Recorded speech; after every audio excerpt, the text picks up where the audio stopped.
Right, good afternoon, everyone, and welcome to using the Data Security and Protection Toolkit for the first time. I'm just going to pause for a couple of seconds just to allow people who are still in the process of signing in to get online, and then we'll kick off with the program proper and work through the session. So just a few seconds whilst we wait to make sure everyone's with us.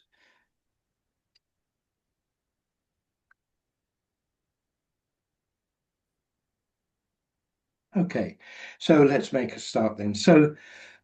My name's Alan Wilmot, and I'm going to be running through the session on behalf of the Better Security, Better Care team. And as you'll see on the slide, I work with the Sussex Digital InReach team. So this afternoon is primarily aimed at people who haven't published the toolkit previously. And just to put your mind at rest, our approach is not to run through each question on the toolkit, but we are signposting you to useful information and direct free support on completing it. So just a few key points before we get into the session proper. So this session is for care providers who have never published DSPT in the past. However, everyone is welcome. All attendees are on mute and can't be seen. So don't worry about what's going to be on the video, because we are recording the session for you to have access to it later. And if I could ask you please to use the question and answer function to ask any questions that you can have. And in order to access that, if you're looking on a phone, then please tap the screen to see the controls, choose more, and then Q&A. Any questions that we do get that we can't answer, which is unlikely, however, we will come back to you if you add your email to the Q&A question that you put forward. The webinar will last no longer than 1 hour, and I will ensure that there are time for questions as we move through the programme this afternoon. And you will get access to the recording and the presentation, which will include any links that we refer to as we move forward. So moving to the programme per se, what do we plan to cover? So our agenda this afternoon is welcome and introductions, the bit we're into at the moment. Then we'll be looking at the registration process, what you need to do in order to access the toolkit itself, and we'll be moving through that fairly quickly. We will then move on to looking at how you complete the toolkit, so how the questions work, and we'll look at a couple of example responses, etc. And then, having completed the toolkit, we'll move on to looking at how you publish, what you need to do, and how you can use the toolkit once you have completed it. And then throughout the session, we will be highlighting the support that's available from the Better Security, Better Care programme. And just a quick reminder, please use the Q&A, not the chat, for your questions so it doesn't interrupt the programme. Okay, so before we get started, just wonder if you could bear with us. We'd like to ask you a few questions just to gain an understanding of who's with us this afternoon and where you're at on the DSPT journey. So if you could just click on the appropriate answer in the poll as it comes up, and then we'll get a better idea of who's with us this afternoon. So questions are: has your service registered on the DSPT? If registered, have you started to complete it? And are you a single or a multi-site organisation? So it's fairly straightforward, just to give us an idea of who's attending and what the purpose of your attending is this afternoon. So we just wait for everyone to be able to respond, and then we'll be able to summarise your responses.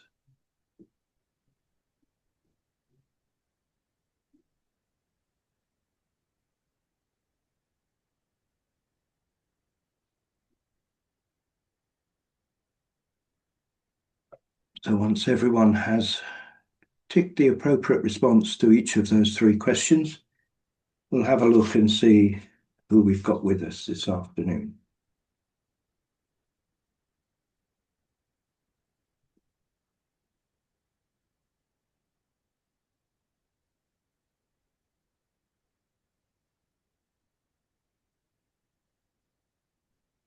Okay, so 71% of you are joining us for the first time, 14% no, 14% don't know. And I'll explain later how you can find out in terms of where your organisation is on the DSPT as we go through. 43% of you are already registered, and 71% of you are a single site service. So that's really helpful. That gives us a much better idea of who's here and why. So if we can then move forward, we will just have a quick look at a short animation, which is here to explain why the DSPT is useful to you and what the main benefits might be. So we could just run the... Better security, better care with the Data Security and Protection Toolkit. As a care provider, you store and share important and often sensitive information. This includes data about the people you support, their family and carers, through to staff, partners and funders. To store and share that information, whether it is on paper or digitally, all care providers must have systems in place that reduce the risk of cyber attacks and information breaches. If you don't, your business and reputation could be at risk, and you could be breaking data protection law. The Data Security and Protection Toolkit, or DSPT, is an online self-assessment tool. You can use the toolkit to check your data and cybersecurity policies, procedures and practices, and demonstrate that you have good systems in place. This can reduce the risk of a data breach and the risk of a fine if a breach occurs, as you will be able to show the Information Commissioner's Office the steps you are taking to reduce and manage risks.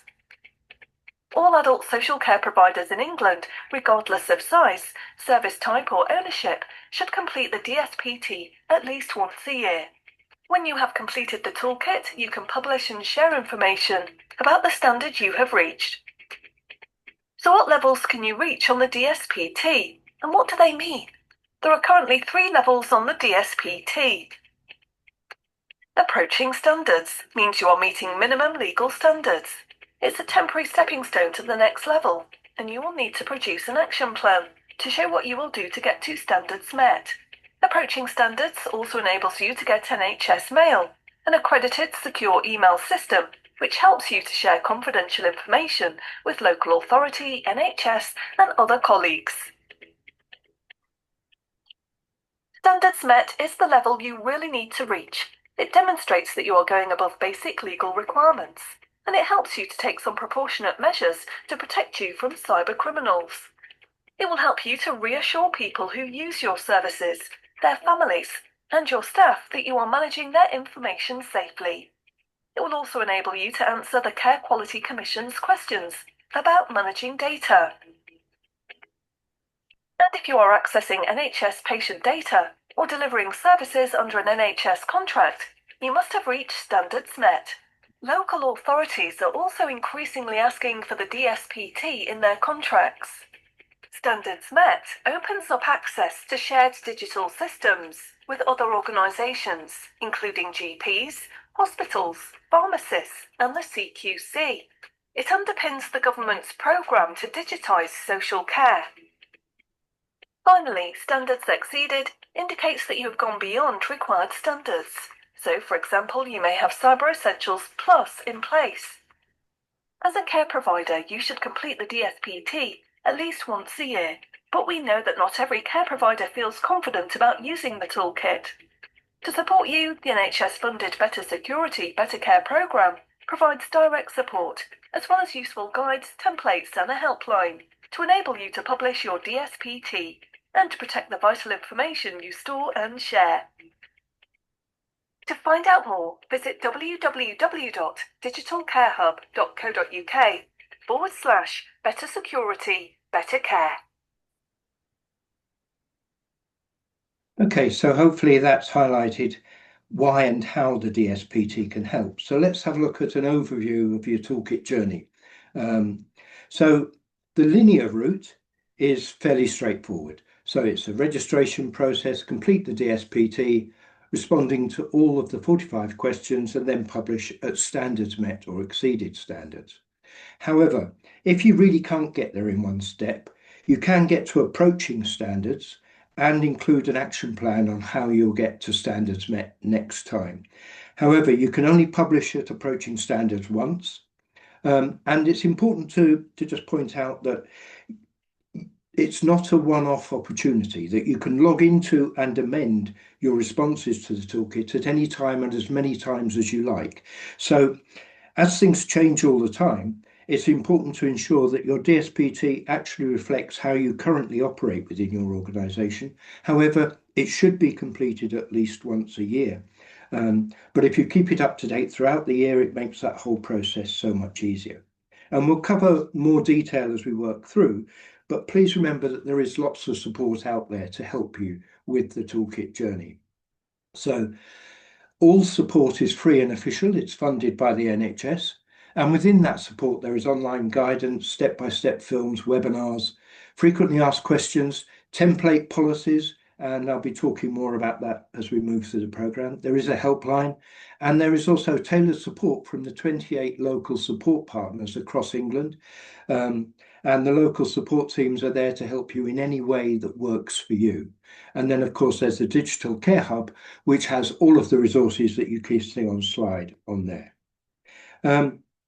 There is another key reason for completing, and that's CQC. So it's important to recognise that CQC are increasingly expecting a good provider to comply with the Data Security and Protection Toolkit or its equivalent as a minimum, and that applies whether or not you use digital solutions, paper records, etc. It is built into the single assessment framework under the well-led governance, management and sustainability domain. And you can see that at the bottom of the slide, there is a link that will take you through where you can see the information for reference. So that's the context set. Let's move on to look at how you work with the DSPT. So the first thing you need to do is to register on the toolkit. So how do you actually do that? Well, all CQC registered social care providers will have an ODS code. The ODS code, or the Organisation Data Service Code, is used by the NHS to provide your service with a unique code. So the first thing you need to be doing in order to be able to register is to know what your ODS code is. You then need to choose which ODS code you want to register with, and I'll explain more about that as we move through shortly. Once you've got your code, you can then go through the registration process. They will then send you a link, which you then click on the link in the email, and you're able to set up your password and become the administrator for the DSPT. So in order to find your ODS code, you need to understand what they are. And the first thing is that every service that's registered with CQC will have two ODS codes. There is an ODS code for the head office, and that usually starts with an A or a C or occasionally an 8. And there will be a location or site code which starts with a V. So if you are a single site, so a single care home or a single care home agency operating as a standalone unit, then in order to register on the DSPT, you need to use your V code. And I'll explain more about how you access that shortly.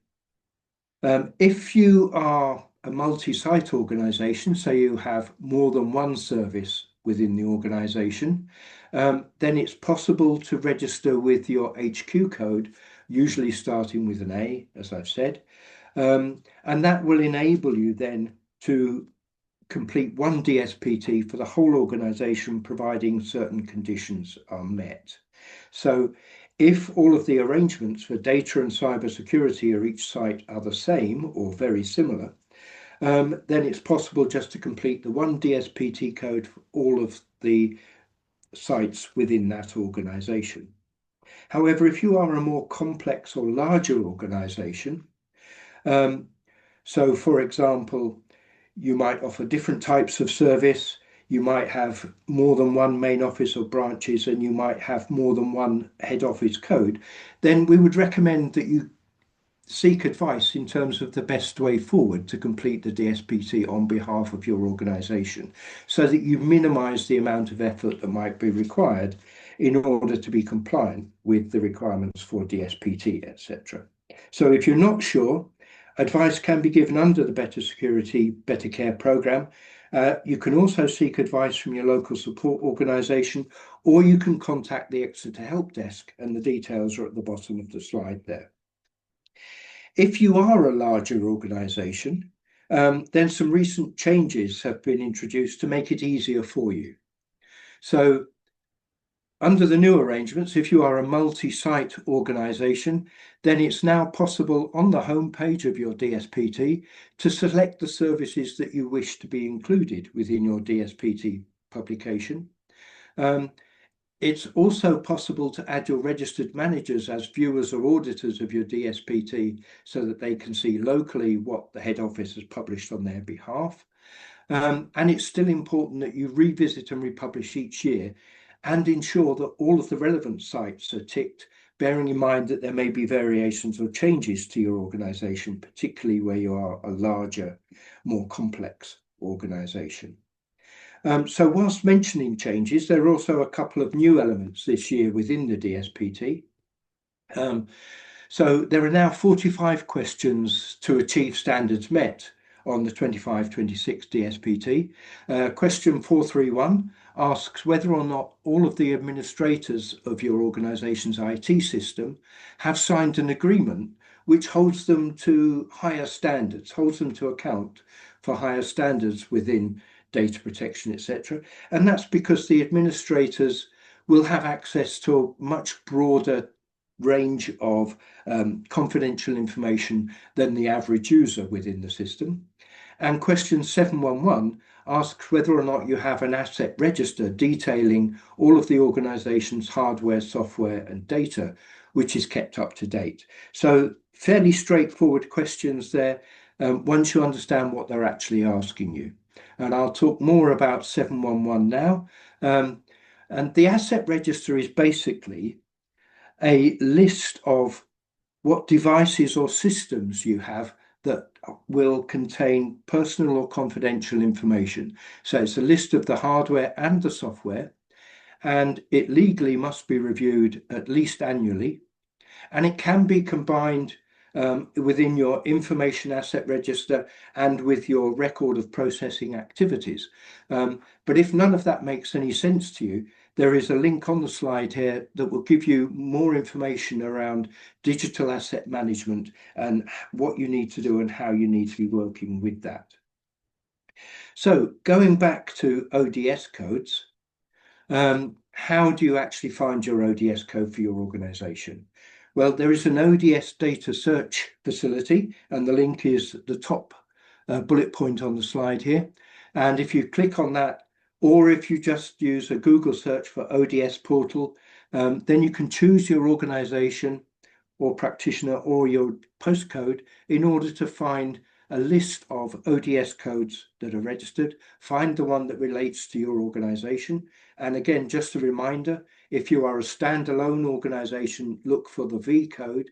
If you're a more complex organization, then look for their headquarters code. And if you get really stuck and can't find, because there are some anomalies within the system where services are registered and re-registered, etc., then you can always contact the Exeter Help Desk again on the contact details that are given there. So, where do you start with the DSPT? So the first thing to do is to go to the DSPT website, and you can see on the left-hand side there is a link to the actual website for the DSPT, dsptoolkit.nhs.uk. And on the right-hand side of the screen, we can see a screenshot of what that actually looks like. And you can see there are two red circles there highlighting the elements that you might want to use. So if you wanted to check whether or not your organization has previously registered or completed the DSPT, you can click on Organization Search, again use the postcode, and it will take you to the organizations that are listed within that postcode to check whether or not you're already registered. If you're not registered, then you click on Register on the top right-hand side of the screen, and it will take you through to the registration page. Now, once you've completed the registration, you receive the email that I referred to earlier with a link through to the organization, and then it will ask you a few questions about your organization. So it will ask you to complete the organisation profile. So the first element within that is to choose the category of organisation that you fall within. If you are a social care organisation, i.e. a care home, domiciliary care agency, supported living, etc., then choose social care. And the benefit of doing that is it strips out questions that aren't relevant to your type of organisation.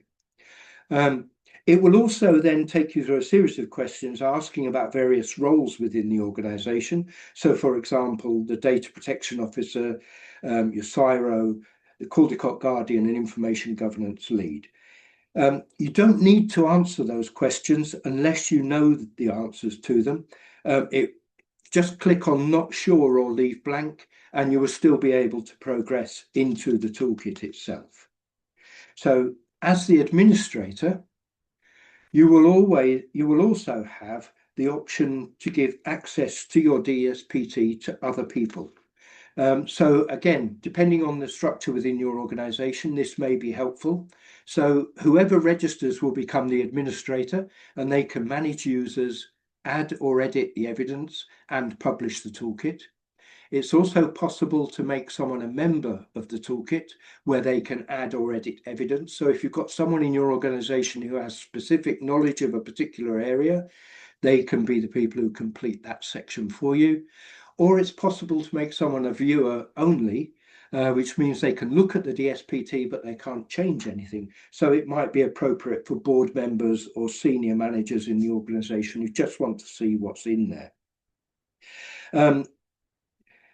Only administrators can publish the toolkit and add new users. But having got to this point, you're now at the point where you are registered. But if you do find that you need help with the registration process, there is support available. And again, on the Digital Care Hub, there's information available, both in terms of registering as a single site and registering as a multi-site organisation.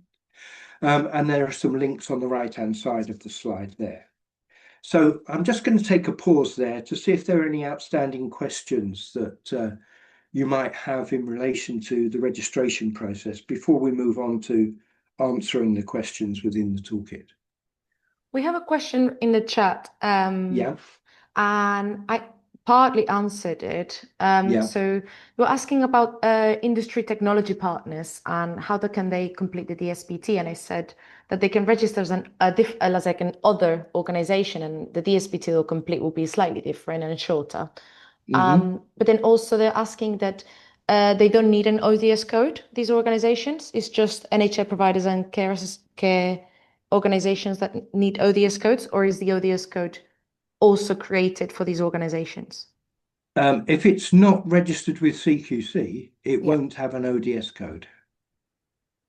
Yeah. So in terms of whether they can complete on your behalf, I would suggest that if you're talking, for example, about an IT partner, you might want to give them access through your registration as a member, which allows them to respond to the IT questions on your behalf.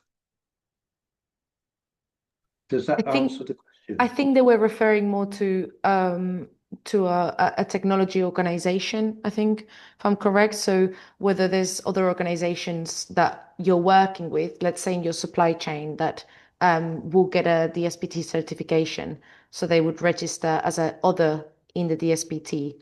Now, as far as I'm aware, they would need an ODS code, but I'll check on that and I'll get back to you. If whoever asked the question, make sure you've got details. I'll give them a more correct answer when I've had a chance to think that one through. Perfect. Any other questions, Marta? No, nothing else for now. Okay, right. So let's move forward then to completing the DSPT questions. So having registered and set your profile, you can then click through to the questions. And there are a few things that are worth just mentioning before we look in the detail. The first thing is that your DSPT is a self-assessment. So no one else is going to be checking your responses. It is designed as a tool for your organization to check your compliance with the requirements and your arrangements in terms of your data and security protection. So it is a self-assessment. Your answers are not published publicly. Just the DSPT status that you achieve based on your self-assessment. So people can look up whether or not you've completed DSPT and to what level. What they can't see is the detail of the responses that you've put into it. And I would just mention, because of that, that it's not a tick box exercise. It does rely on the organisation's integrity. Therefore, your responses should accurately reflect your data and cyber security arrangements and preparedness, etc. So the idea is that you use the answers and comments sections to record the information relating to your organisation, and using the comments sections can be particularly valuable where whoever works with the DSPT in the future might not be the same person that completed it initially, so it gives more information, etc. So having registered and clicked through, what do you see as a social care organisation? So if you've clicked social care organisation on the organisation profile, you will see the social care view, which looks like this. So you will see that the questions that we've got on screen here are marked mandatory. The ones that are marked mandatory are the ones that are part of the approaching standards standard. And once you've answered those questions, it will indicate on the right-hand side of mandatory completed. If you want to reach standards met, you will need to complete all 45 questions, not just the 26 that are marked mandatory. Just wanted to highlight that. Again, it's worth just saying that there's no specific order to completing the DSPT. You can start anywhere and move back and forth in any way you like, because the system will auto-save at regular intervals, so you won't lose the evidence that you've inserted. Under each section of the toolkit, there are several questions or evidence items, and depending on the type of question, you will be asked one of three things. It will either be a tick box question where you just tick to confirm that you have something in place. It could be a text box question where it asks you to type your response into the text box, or it could be a question where it asks you to upload a document or supporting evidence in relation to the question that it's asking. So there are three types of questions within the toolkit, and it's divided into various sections within there. So if we then move on to look at how that works, all of the questions are in blue text, and that's because they are links. And if you click on the evidence item or the blue text for each question, it will open up the question to the full text, and it will also offer detailed guidance in relation to the question it's asking. And we're going to look at that shortly. However, you can see that there are some bold headings on the screen above the questions. So there is staffing and roles, and down the bottom, policies and procedures. So the questions are grouped into the sections that I mentioned just now. The four sections are staffing and roles, policies and procedures, data security, IT systems and devices. So staffing and roles is about having a named person responsible for that area, and that your induction and ongoing training covers data security and protection. Policies and procedures is about being registered with the ICO, having data protection policies in place, having a records retention schedule and a privacy notice, and following good practice around the destruction of records and computer equipment, etc. Data security is about good building and physical security in place for paper records, etc., and plans for what to do in emergencies. So your business continuity planning and those sorts of processes. And what do you do if you have a data breach, and what's the policy and procedure in relation to those aspects? IT systems and devices is about basic IT good practice, and we'll cover most of those questions, for example, around antivirus software. Sometimes the smaller organizations struggle in this area, including not knowing what to look for in an IT support company. So working through these questions can be really helpful in terms of making sure that you're equipped to ask the right questions of your IT support team. So let's have a look at the questions in a bit more detail now in relation to how they work and what they're about. So if we look at staffing and roles and what the questions cover, so who has responsibility for this area of work, your staff records and contracts, data protection and cybersecurity induction and training for all staff.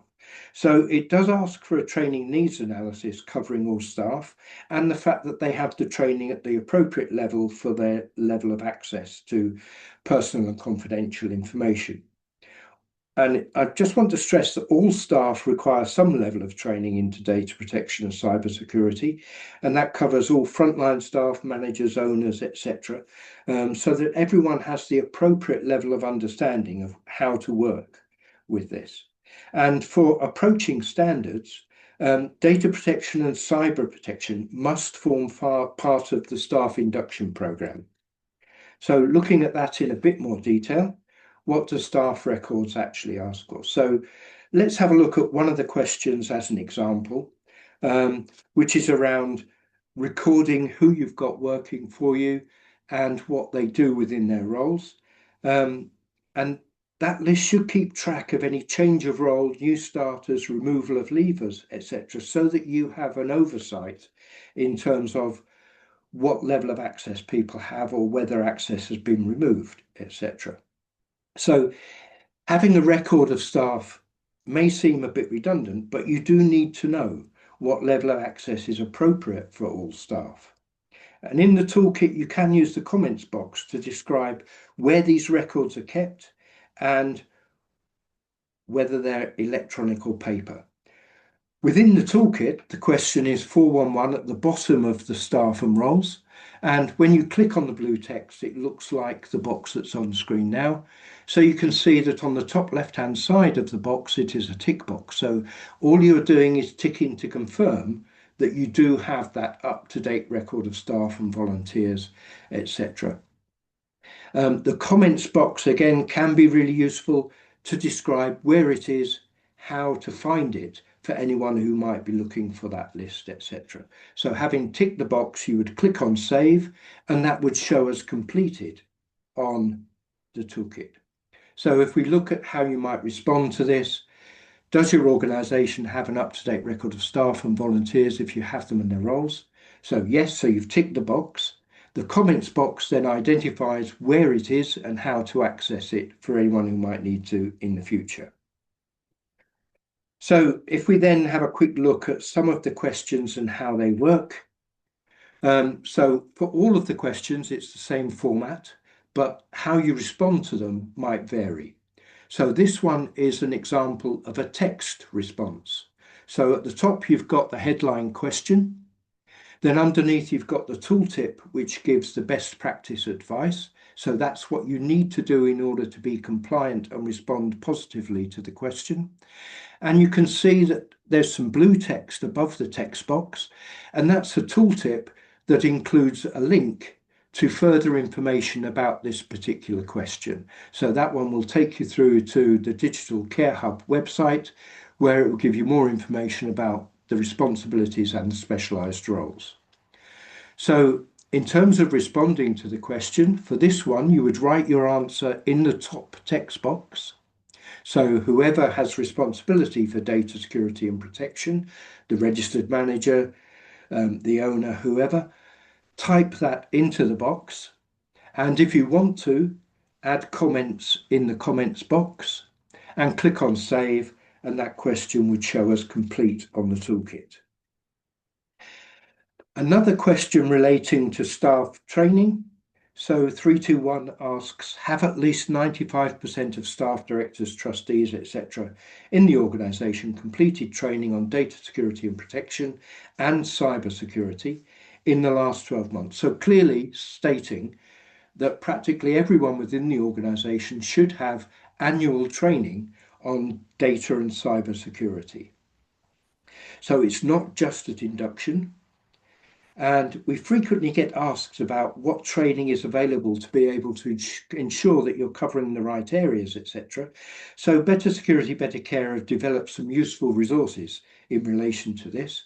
And one of the most useful resources in my opinion, is the free e-learning course for all staff working in adult social care services in England.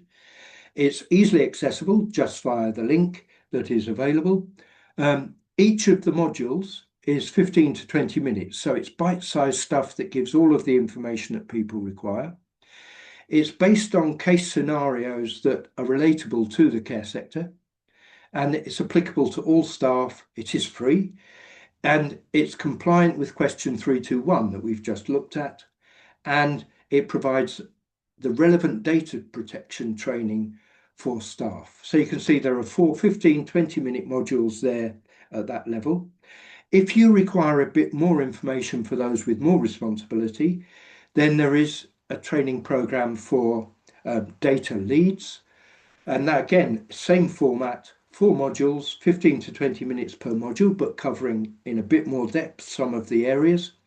And again, case scenario based. And it's tailored learning for those with more responsibility or leading on data protection and cybersecurity. And again, it's completely free and easily accessible. You don't even need to sign up to access that. And then there is the cyber game that's available, which is an interactive education simulation. So if you wanted to run a fun game with your staff in order to enable them to have a more detailed understanding of the process, then the cyber game is available, which is set in a social care environment where people choose a character within the game and then navigate a cyber attack scenario. So preparing staff for what would happen if you did have a cyber attack. And you can score the outcome to determine how prepared you and your team are in relation to cyber security, etc. And again, there is a link at the bottom of the page there that helps you to do that. And then there is also a couple of tools available for managers in relation to checking people's understanding and where they're at in relation to data and cybersecurity. So there is the manager's discussion tool, which you can use in individual supervision or in group settings in order to discuss people's understanding of data and cybersecurity. And there is a multiple choice quiz that you can use for frontline staff. And I found that particularly useful to use after training to check people's level of understanding, etc. So, as I said earlier, there are resources available to help you to respond appropriately to the toolkit and to make sure that you are meeting the appropriate levels of requirement. So, moving on to the next section of the toolkit. Oh, sorry, I forgot about the Bring Your Own Policy Builder. So, just recently added to the resources available, there is a policy builder, which is a free app to build and customize your data and cyber policies. So we'll be looking a bit later about what policies and procedures you need to have in place.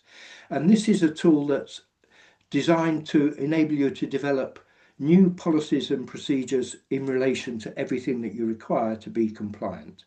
It's available on mobile and desktop, and it avoids relying on the cut and paste template policies that you might have come across recently. So you can really personalize the policy that you have. The first policy that's available is Bring Your Own Device. So where you use your own mobile devices within the organization, you need to have a Bring Your Own Device policy. And this enables you to construct one that fits with how you operate and what you're about. And there are more policies to follow. So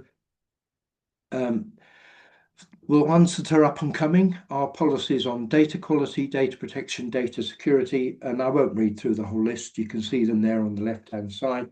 So that's worth checking out for when they become online, and we will let people know when those particular policies are available through the policy builder. So, second section is around policies and procedures. So the questions cover registration with the Information Commissioner's Office. So you do need to check that you're registered as an organisation.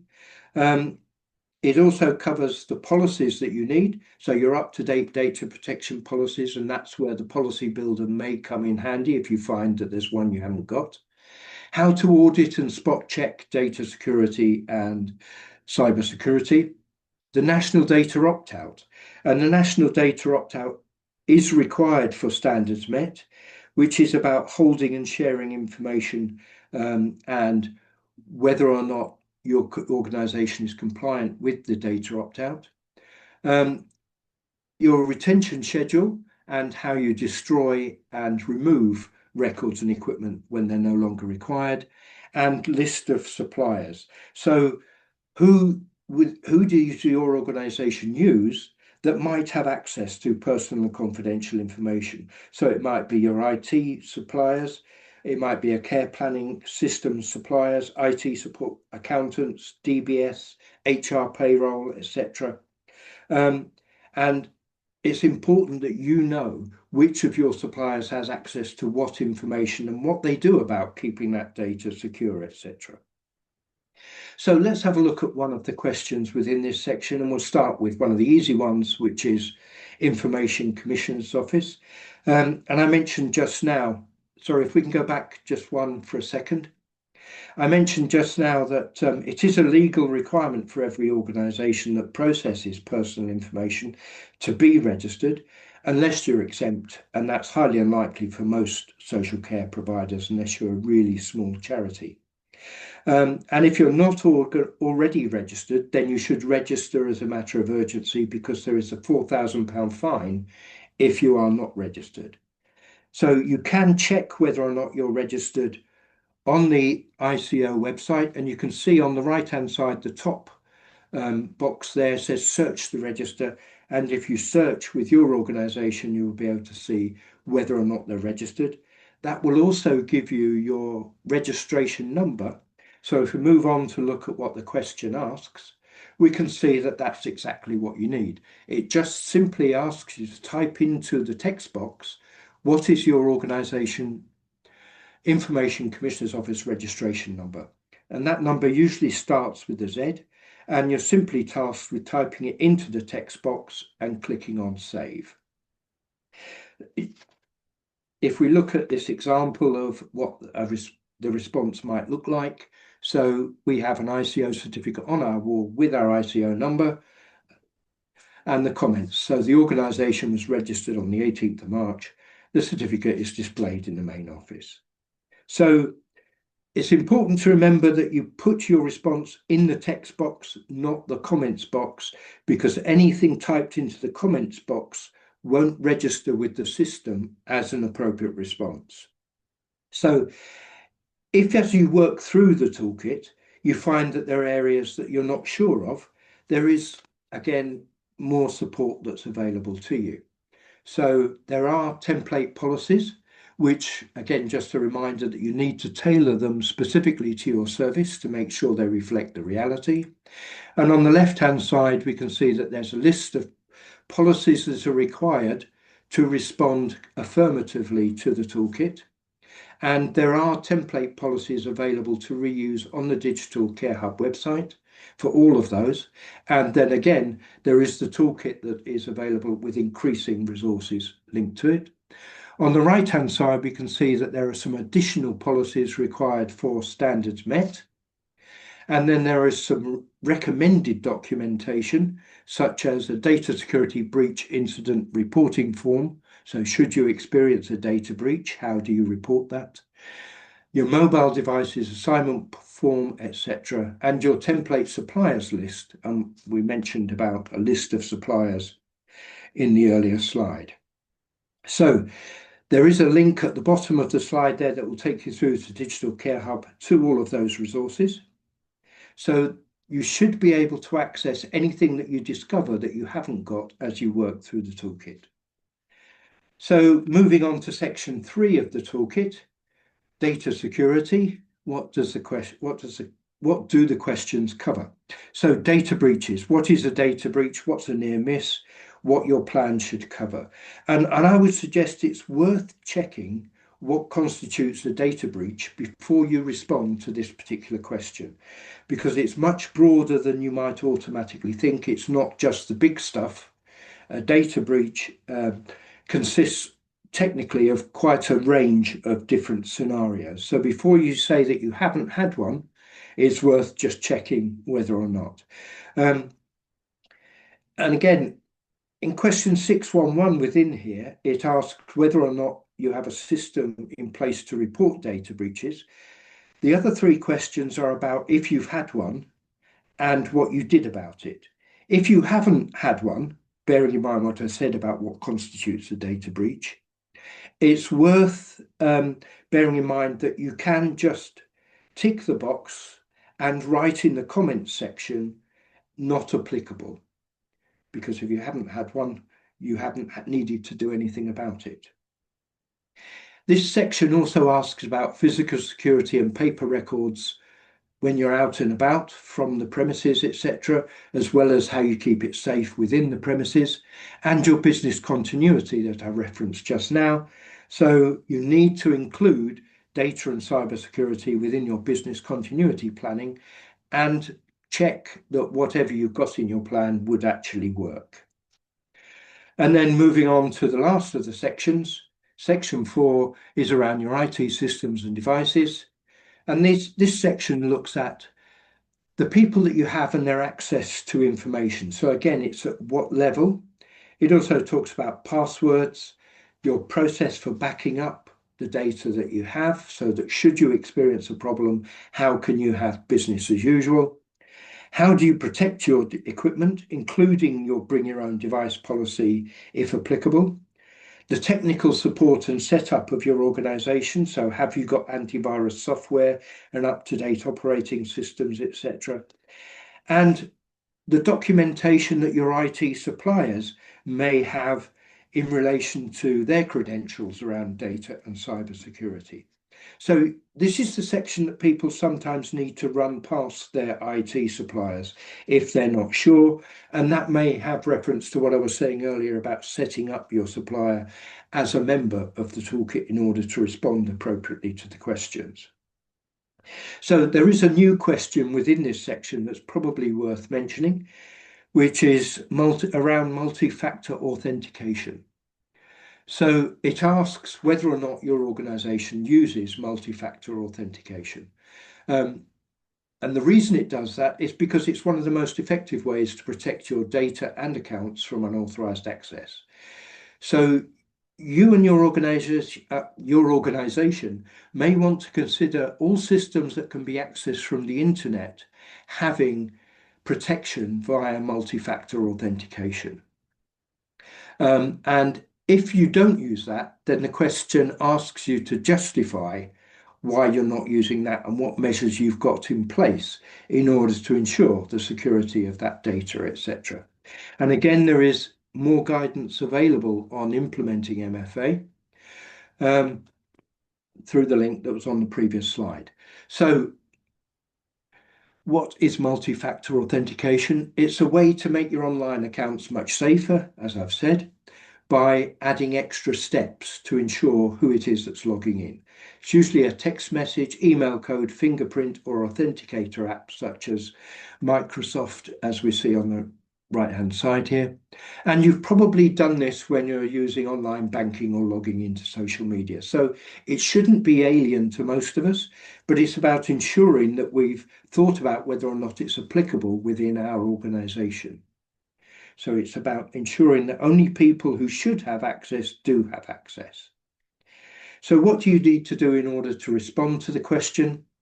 First and foremost, you need to review your current systems, perhaps talk to your suppliers to determine whether or not it's built in, if you need it built in, etc.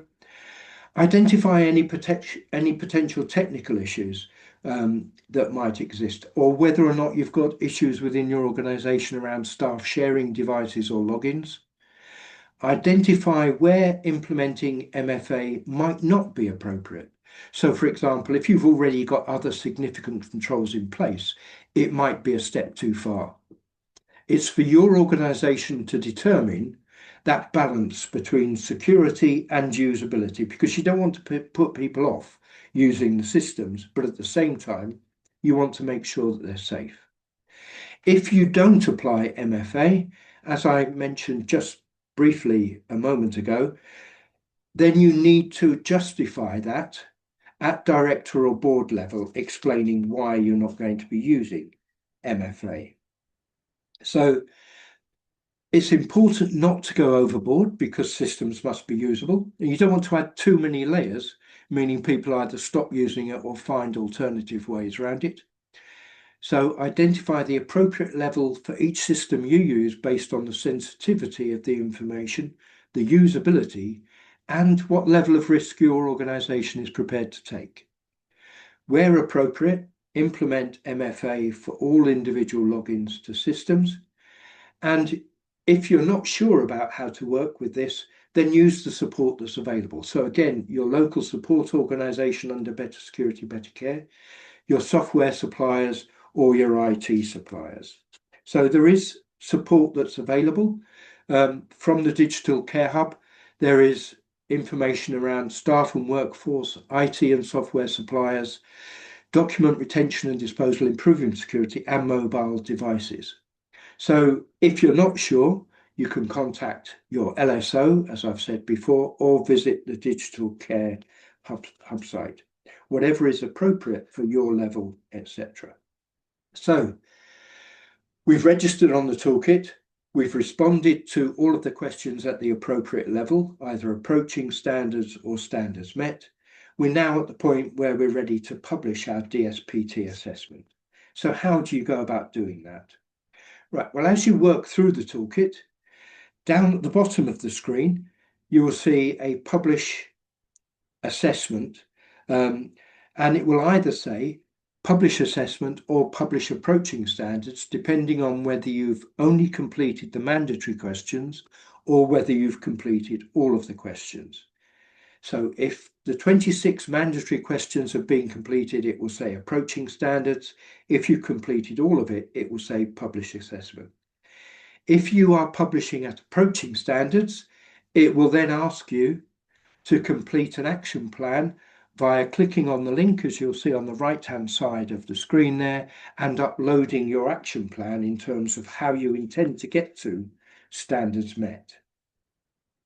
If you're publishing at standards met, it will look like this with just the publish assessment at the bottom. So you've answered all 45 questions.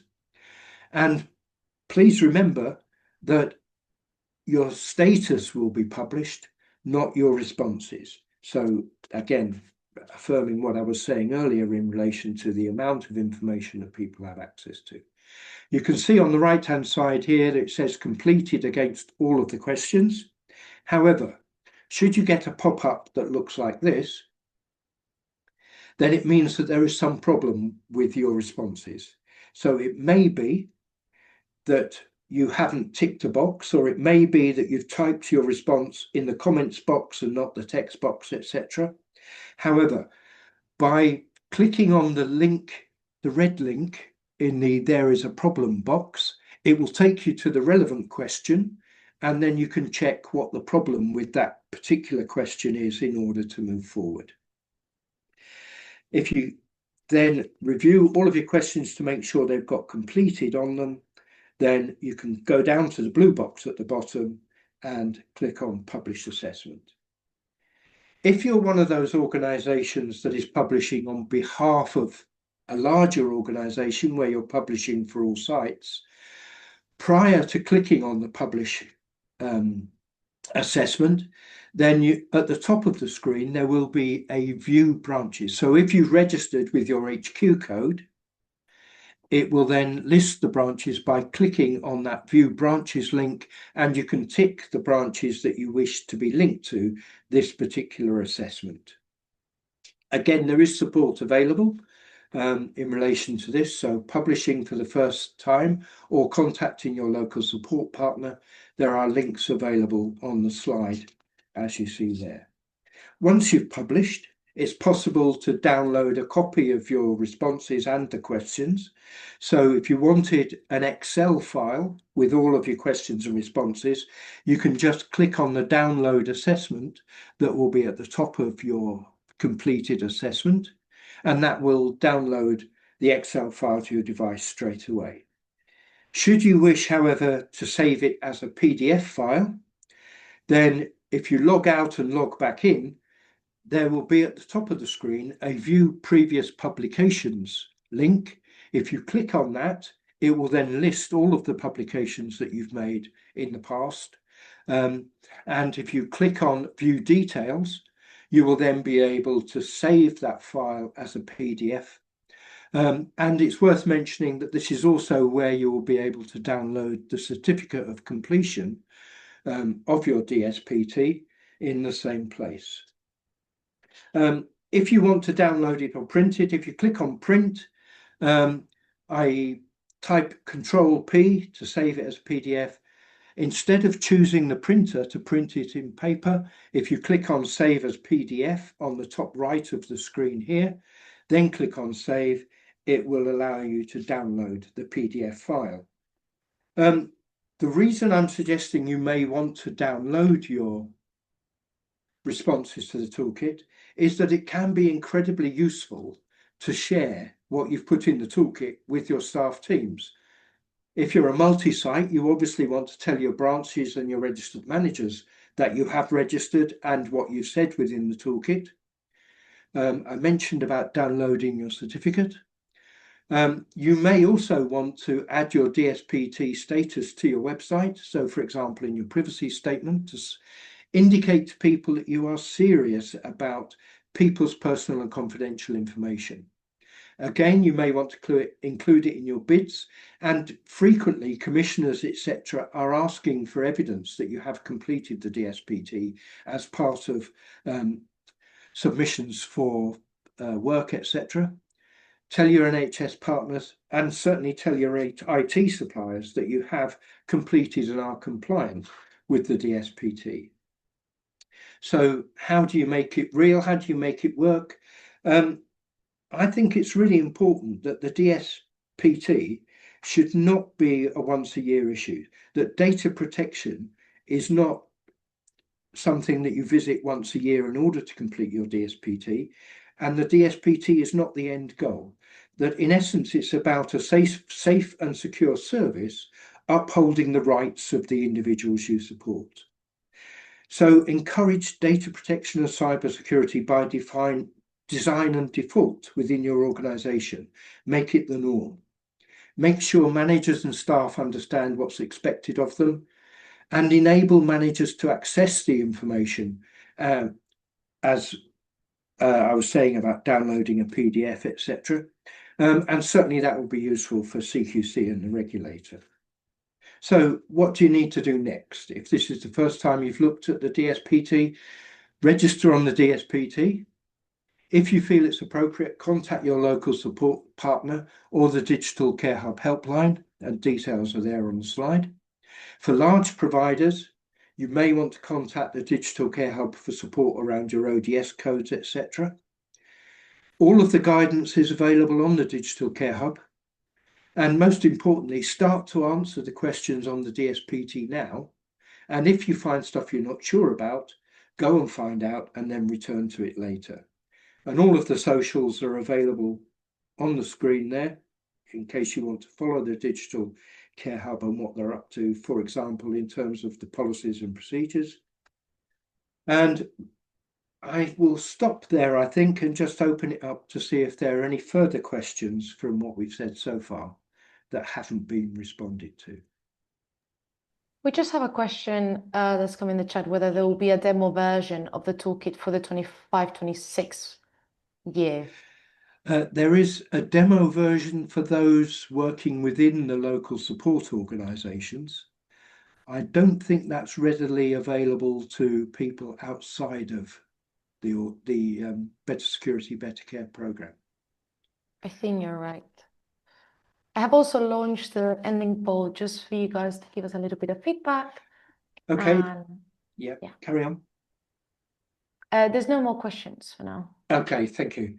Yes, so again, just to close off the session, we would be grateful if you could just respond to the questions on the screen again, so we can see how helpful the session was to you this afternoon and whether there's any improvements we can make before we close the session and allow you to get back to doing some real work.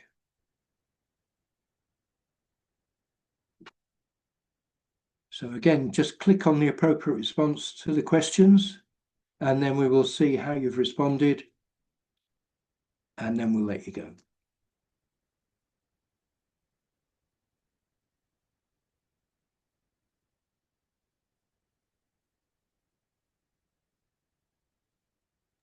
So just we had a question from Mark just asking, Okay. how can local DSPT leads get access to the demo version?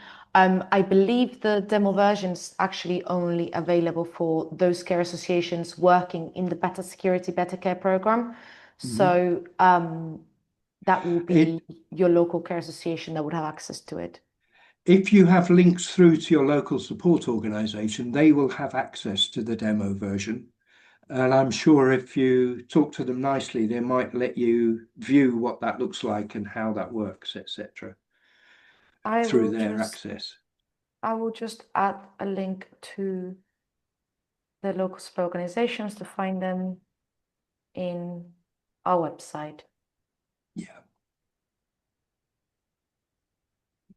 Certainly, when I work with providers, I'm more than happy to show them what the DSPT looks like using the demo version. There you go. That link, you can find your local support organization in your area. They might not be 100% fully up to date because we're just renewing the grants with everyone, but those should be it. And if you have any questions, you can contact us on our helpline and we'll put you in touch with the right organization. Okay, so Okay. has everyone completed the poll now? Can we see what the results might there we be? Right, so a third of you are very likely to contact your LSO. Excellent. 100% of you would recommend the webinar to colleagues. That's heartening. And in terms of where you heard about the webinar, around a third through local support partners and just under a quarter through local authority DCH website. Brilliant. Thank you. That's really helpful. Thank you for all of your responses to that. And it just leaves me to say thank you very much for joining us this afternoon. And again, as Marta has indicated, if you do have outstanding questions that we've not been able to respond to, and there was the one that I promised that we would get back to you on, which I will work on now, please do contact us or visit the Digital Care Hub website or your local support organisation. So thank you all once again, and please feel free to go and have a cup of tea and relax. Thank you very much.